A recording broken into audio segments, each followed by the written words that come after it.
Hello, everyone, and inside today's Locked On Canadiens, we are discussing where Filip Mesar will be playing his professional hockey next year. Yes, professional hockey next year. We had a listener question about the future of the 2026 Montreal Canadiens, and I saw Barbie this weekend. Therefore, we are now doing an entire segment based around which players are going to see that or Oppenheimer. All that and more inside today's show.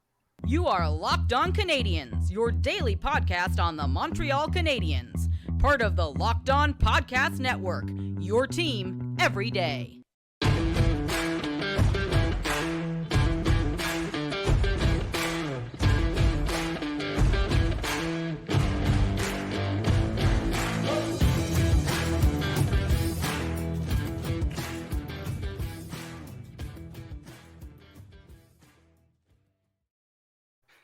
Hello, everyone, and welcome to episode 894 of Locked On Canadiens. We are your daily Montreal Canadiens podcast, part of the Locked On Podcast Network, where you get your team every single day of the week, wherever you get your daily podcast, Google, Apple, Spotify, or if you're watching us on YouTube, subscribe there as well, so you never, ever miss a live stream. If you've been missing me, I have been gone for the last week. I am Scott Metla. I am one of your hosts here at Locked On Canadiens. I'm joined, as always, by the fantastic active stick Laura Saba, who covered for me while I was off gallivanting through the west side of Michigan for some work training stuff. Laura, thank you so much for covering the show with Sebastian and Hattie while I was gone. I cranked out some incredible content at that time. How are you doing on this Sunday as we have now reached the part of summer where an AHL signing is considered big news? I want to encourage everybody to go back and listen to those episodes. There was a lot of information packed in there, a lot of analysis from Hattie and Sebastian. It was really fun. We really missed you because I know prospect talk is your jam, Scott. But I honestly had so much fun and I learned so much from those two. So please make sure you check out last week's episodes and also check out Locked On NHL Prospects because that is their daily podcast. In the meantime, I'm very, very excited to talk a little bit more about some stuff that we don't get to spend a lot of time on during the summer, during the regular season, which is roster construction, hypothetical roster construction. Just talking about things like that, as well as some fun content. Yes. For those watching on YouTube, you can see the show predictor, not the predictions, but the things on the side here that our show content are today. We're going to shuffle those a little bit, because I kind of had a stroke of genius while Laura and I were prepping for the show here. The big thing is that we will tackle what the Habs roster is going to look like in 2026. That is a deep diver into hypothetical stuff because there's a lot of contracts coming off the books, a lot of young guys who are going to it's a lot of speculation. There are not a lot of confirmed contracts on this team lasting into that season there. So there's a lot of work to be done theorizing, I almost said hypothesizing. There we go. That's where it's not early here, but Laura and I both slept in a little bit today. So the biggest thing we're going to jump into first is following the news while I was in Michigan is that I was off Twitter a little bit more. Oh, I'm sorry. X, stupid app. So I don't know if this was discussed ad nauseum on Habs Twitter or not, just because, and I'm not calling it Habs X because that's just weird and stupid. Filip Mesar said he's not going back to Kitchener next year. He's not going back to the OHL, which means he's going to be playing professional hockey again. He was obviously playing overseas and then came over to after being drafted by the Canadiens in 2022. And, played a game for the Rocket, went to the OHL, and had a fairly solid, but what some people think is an underwhelming season. Go listen to Sebastian Hattie talk about Filip Mesar, please and thank you. Context matters. And so my thought was, where is he going to play next year? Because I look at the NHL roster, we're full. Even players who should be on this NHL roster are not going to be there right now.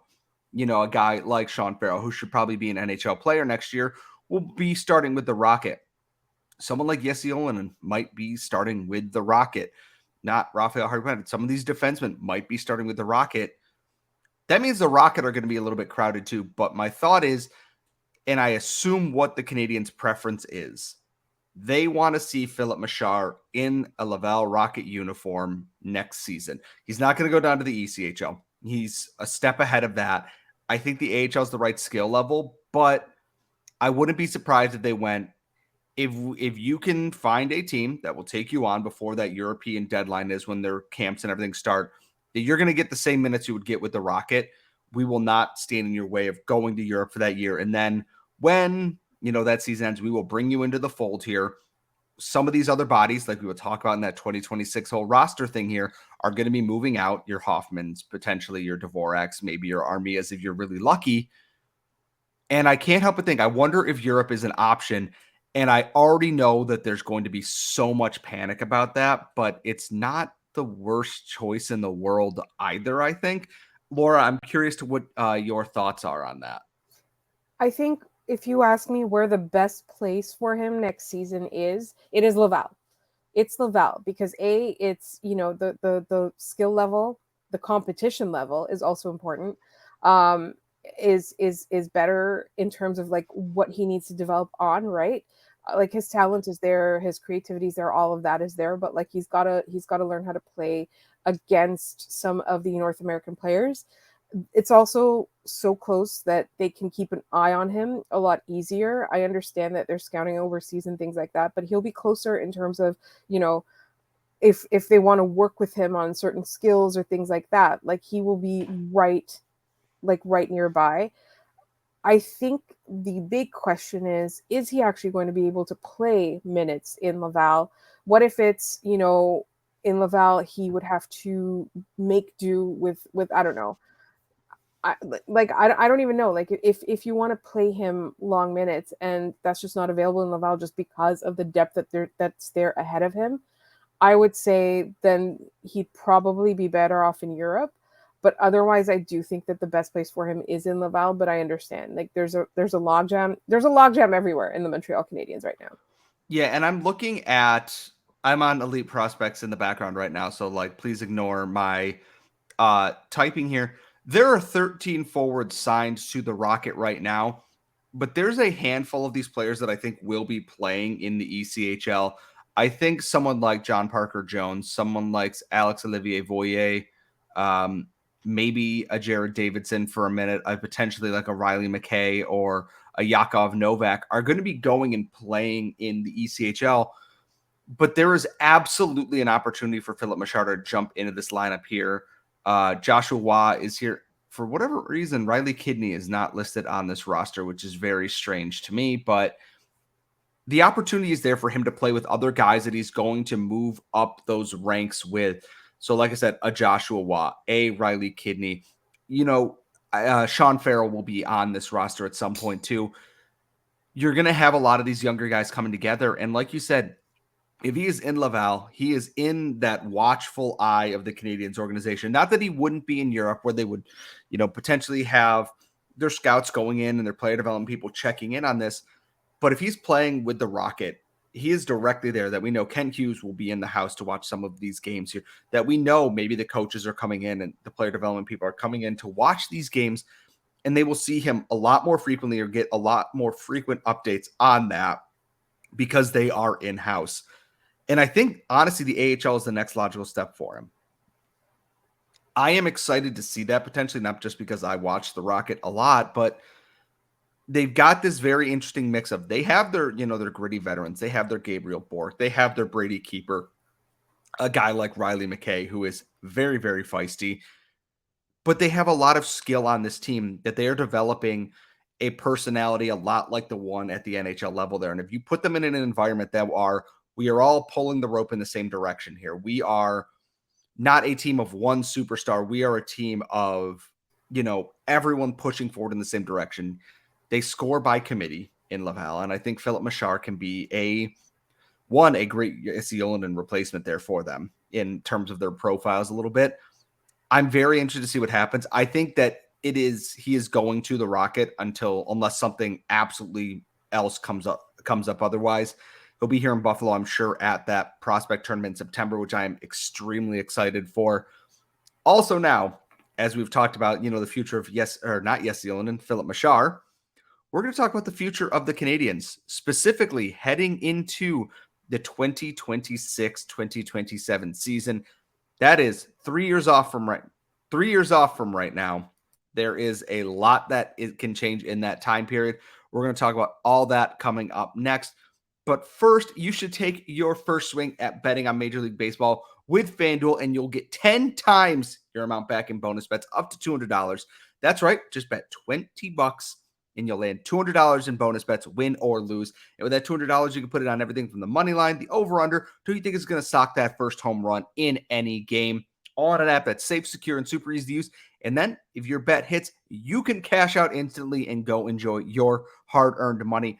There's no better place to bet on Major League Baseball than FanDuel, America's #1 sportsbook. So sign up today and visit FanDuel.com/lockedon to get $200 in bonus bets. That's FanDuel.com/lockedon. FanDuel, the official sportsbook partner of Major League Baseball and us here at Locked On. And as always, we remind you, please gamble responsibly and within your means. We are back here at Locked On Canadiens. As Laura said, please go check out her series of episodes with Hattie and Sebastian of Locked On NHL Prospects. If you have anything Hab-related thoughts inside your head with prospects, they probably answered them in those episodes there. You were doing yourself a disservice to not go and check those out. So we got a question, Laura.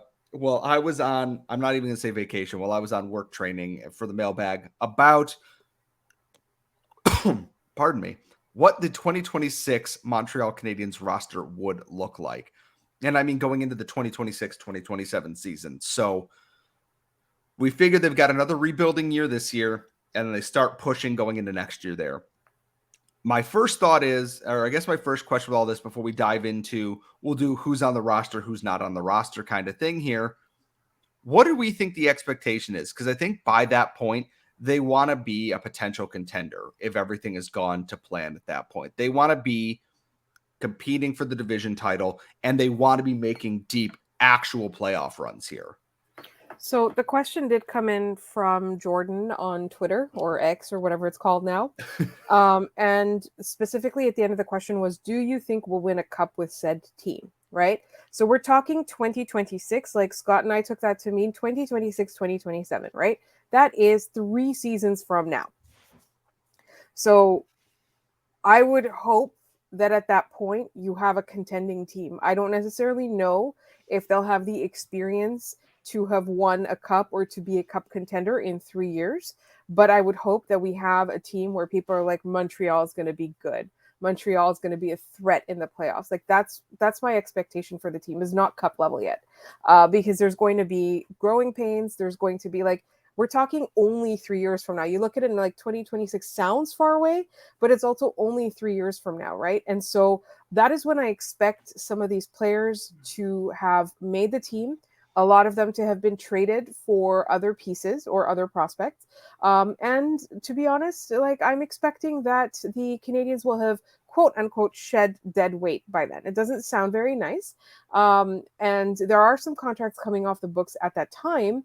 But I also just mean, somebody, maybe a prospect who didn't develop to the level that they wanted to, or things like that. So I would expect that the Canadiens they'll be tough to play against. They'll be highly skilled, and they will be, it might be one of those seasons where they bow out in the first round after having an incredible regular season. But that doesn't mean it's the end of the world. To me, I'm looking at that as the beginning of these are the years where we're going to have some fun in the spring every year. So I am looking at Cap Friendly right now, which is always just a lifesaver. Pardon me. Going into that 2026 season, there are 5 players who were signed up through that point. Not counting sliding entry-level contracts or when those entry-level contracts start for other people. This is just people currently on the NHL roster. Laura, I'm going to put you on the spot for a little bit. 2 of them should be obvious. The other 3 might require a little bit of quick in the brain math here. Do you know who those 5 players who will be signed to this team in 2026 are? Obviously Nick Suzuki and Cole Caulfield. 1, 2. Oh my God, you really did put me on the spot. Okay. They have a current contract that's going to last They until then. That's what you mean, right? Yes, they are currently signed to this team. I will give you a hint. One of them is a Kent Hughes acquisition. Oh, is it Kirby Doc?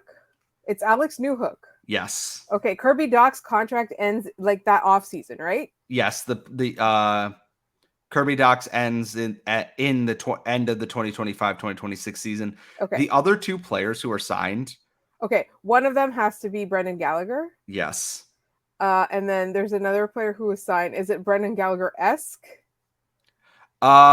In terms of length and it being a Mark Bergevin contract, yes, Oh God, is it Josh Anderson? it is. Those are Wow, the I thought only Josh Anderson was coming off the books in 2020, like Kirby Doc. he is signed. No, yeah, he is signed through 2026, 2027. So they each have 4 more seasons left on their deals. Wow. So for those of you who are trying to trade Josh Anderson right now, not until the cap goes up. Those are the only 5 players whose current contract, because cap only assumes that like if they start their entry level contract this year, it will end at this date here. Those are the only 5 players on this roster guaranteed to be, and I can't even say guaranteed, but are currently locked in and signed through that point. And obviously Suzuki and Caulfield go into, I believe it's 2030, so that is a ways off. There's going to be a lot of turnover on this team here, and I look at some of the names on here. Mike Hoffman will be gone after this season. Christian Dvorak will be gone. Yoel Armia will be gone. Jake Evans, who knows? Rem Pitlick will be gone. Michael Pezzetta. There's so many names on here, like David Savard, gone. The big one here is Mike Matheson's contract runs out at the end of the 25-26 season. He's 29 years old now, so he will be 32 when his contract expires. On this defense, you will potentially still have Jordan Harris around, Justin Barron around, Caden Gooley, Chris Weidman will be gone. You will have potentially Arbor Jackeye. You will have a Jaden Struble. You will have Lane Hudson. You will have David Reinbacher. You will have Logan Michaud. You will have a guy like William Trudeau, etc. Do you re-sign Mike Matheson for that roster as the veteran name? Veteran. I actually thought about it, and I always assumed that he'd be here through the end of his contract and potentially come back. But so I was on the Habs Unfiltered podcast last week, and an intriguing prospect was brought up is that he might be the best trade bait the Canadiens have in like 2 years' time. So I had never thought of it that way, and so it kind of opened my mind up to the idea that like the Canadiens might use him as a trade chip. But then you're looking at an extremely inexperienced defense with who was expected to be the future of the Habs defense. So it's a very interesting question because I know that the fan base and the listeners are constantly trying to trade Jordan Harris. What is wrong with you? Stop trying to trade Jordan Harris. He is cheap and he keeps the puck out of the net and he takes control of the game when he's on the ice. So stop trying to trade Jordan Harris. Stop it. Anyway, he's never going to be a $6.5 million player. Like he's always going to be inexpensive and he's always going to be that good. Like I think that like he's not going to be generating like those creative, amazing shots. He's not going to be putting up points. That's fine. He's keeping the puck out of the net and he's keeping the puck in the Canadiens' possession. Like that's what we care about. You need guys like that because they're going to be supporting the guys like Caden Gooley, like, Lane Hudson, potentially like David Reinbacher, maybe Logan Michaud, whatever. Like, I just stop trying to trade Jordan Harris. Sorry. I mean, you can try to trade Josh Anderson if you want. And the thing is, I don't think it's going to happen. We talk about veteran leadership. This is 3 years on at that point where this Canadiens defense will have guys who are 24, 25, 26, 27, etc. of that prospect pool moving up. You do need them to eventually take the reins and lead. Nick Suzuki has done that as captain of the Canadiens, youngest captain of the Canadiens in history, etc. And he has stepped up into that role with aplomb there. But you're going to want a guy like someone like Raphael Harvey-Pinard. Can he step up? I know that he's a little bit older already, but can he step up and be a leader? Can someone like Owen Beck step up as he hits the NHL and become a leader? Yeah, obviously Gallagher and Anderson are still going to be here. One of them, if they are both here for whatever reason, one of them will probably wear an A because they, despite their limitations in their role, they do wear their heart on their sleeve here. I think someone like Arbor, I don't know if they'll give Arbor Jack Guy a letter just because he spends so much time in the penalty box right now, but there's so many players that can potentially step into those roles. I think David Reinbacher will wear a letter for the Canadiens in the future. I think he will because he is smart and he is very good at what he does. I think he and Owen Beck, I think by the time 2026, 2027 rolls around, you have Suzuki still wearing the C, you have Caulfield wearing an A, and then I think you have, if Jordan Harris is still here, I think they'll give him an A, or Caden Gooley at that point. I would not be shocked if that makes up a very young Habs core, assuming the other veterans are gone. If Matheson is back, they will give him a letter. I think that he deserves a letter this upcoming season. He's been very good at what he does. My big question is, they need a goalie at this point. Jake Allen's contract expires in 2025. He has one more year after this year. Samuel Montembeault's contract expires this year. Both Jakob Dobish and Caden Primo's expire in 2025, and everyone else is playing outside the names that they would sign are playing outside the professional ranks in North America right now. That is the big thing. I think that they're going to want to be a contender at this point. I just don't know. There's so many question marks with this, is that who gets extended, who gets traded, who, comes back.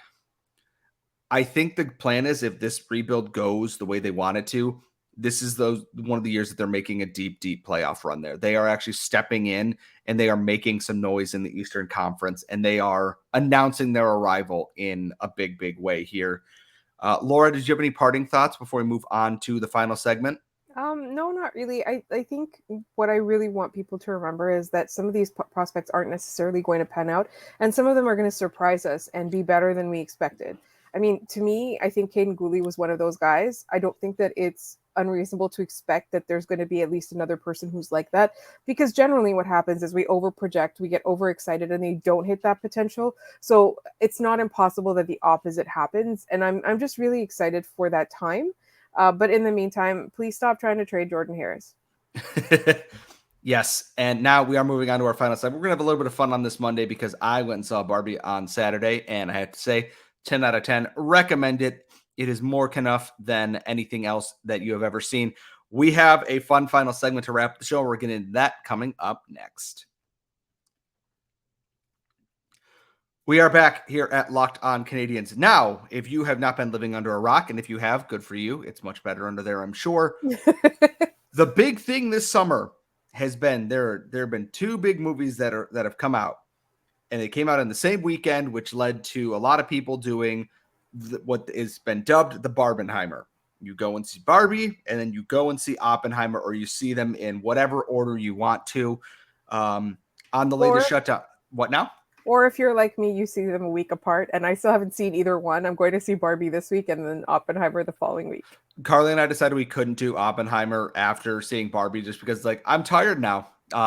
It's they're both long movies, eh? Well, Barbie's only about 2 hours long, but here's the thing is, and I don't want to spoil anything, it makes you think. There were many tears shed in that theater throughout Barbie, in a good way, I promise. But I can't wait to see it. it is phenomenal. And so my thought was, and I realized I probably shouldn't have closed out of the cap friendly thing here, but you're going to give me a name and I'm going to say which one. Okay. Or if they would do the Barbenheimer, which Paul Byron not being on this roster is an immediate sad face for me, because Paul Byron would absolutely do the Barbenheimer because that's who he is.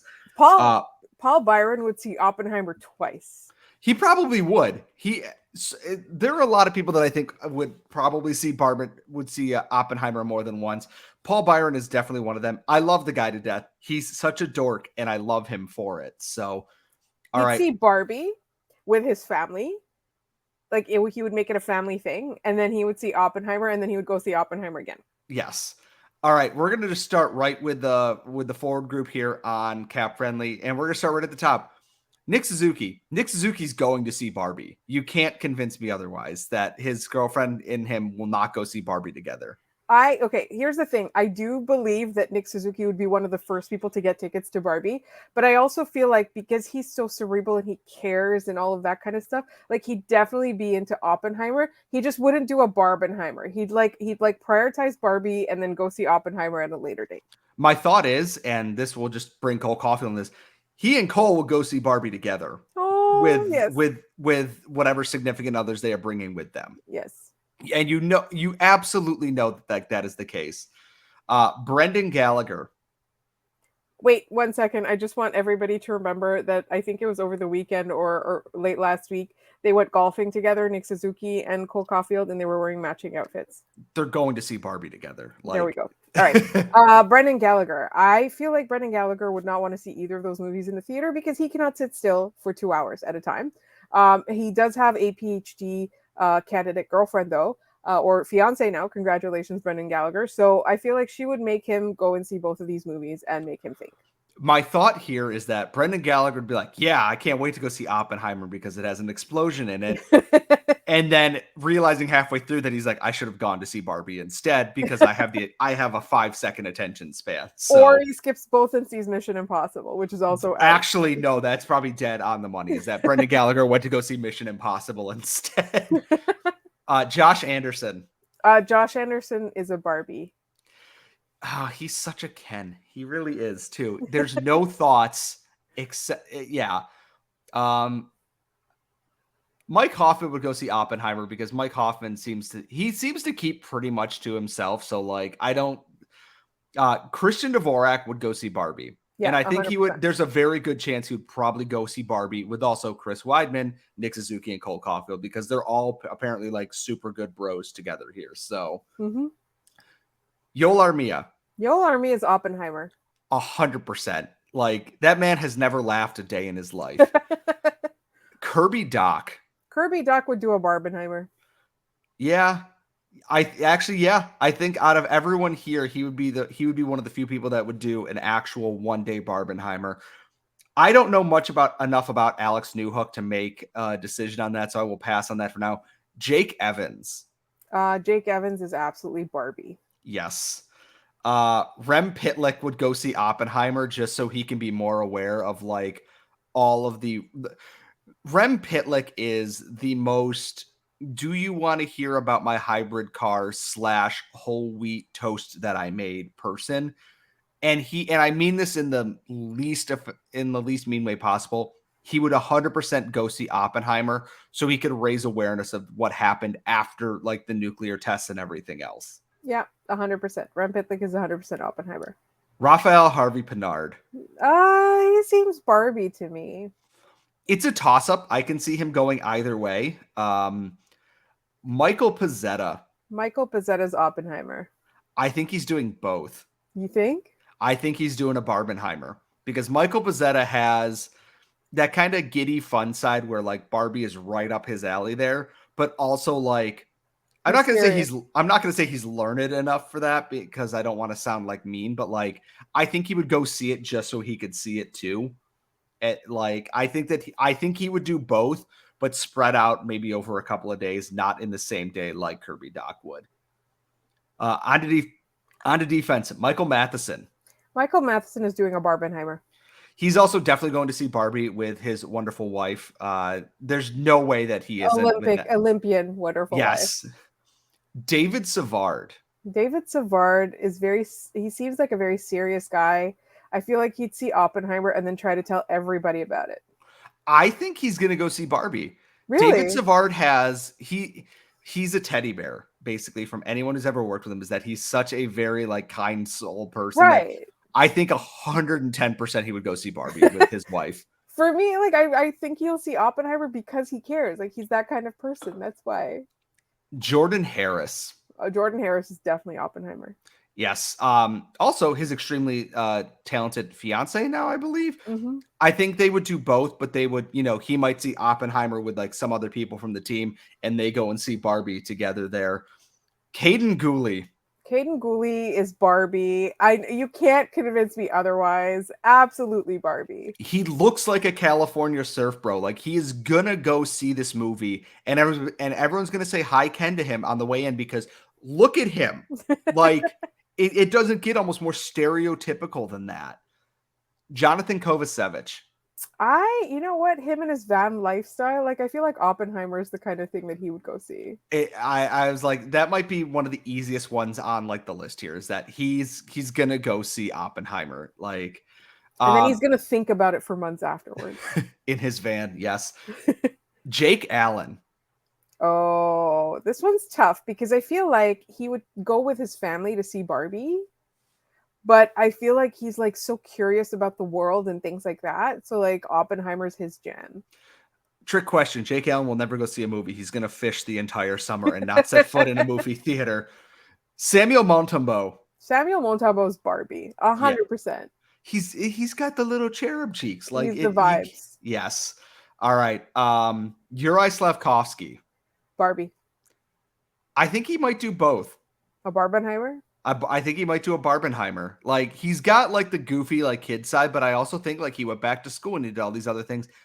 I think he would go and do both, not in the same day potentially, but again over the summer. Arbor Jackeye. Arbor Jackeye is Oppenheimer, and that's not just because of the Canadians putting up that meme. Like he's gonna see Oppenheimer, and again, like Brendan Gallagher will be like, "Why aren't there more explosions in this?" I also think at the same time he might go see Barbie anyways, like just kind of like hood up, like no one's gonna see me going into this movie here. Secretly. And bonus round here, David Reinbacher's gonna go see Oppenheimer. No, he's gonna see Barbie. Really? Yes. I having talked to him, I'm like, he's so smart. He's got that Nick Suzuki like cerebralness to the way that he approaches things. And I'm like, there's no way that he's not going to go see Oppenheimer. Like he's such a smart kid here. Let us know who you think would do the Barbenheimer out of all the Habs players, because I know everyone's got a different opinion on this. You can tweet us on X, stupid app name again, at LO _ Canadians. We don't have an account on Threads or Blue Sky yet, but Laura and I are both on those apps as well. You can find us fairly easily, I'm sure, there. Make sure to subscribe wherever you get your daily podcast so you know whenever we post a brand new episode, and subscribe on YouTube so you don't miss any of our live streams if we ever set one of those up again. We will be back episode on Wednesday because we're down to 3 shows a week, and then we will have the Friday mailbag as always. Thank you so much for listening, folks, and we will see you all next time.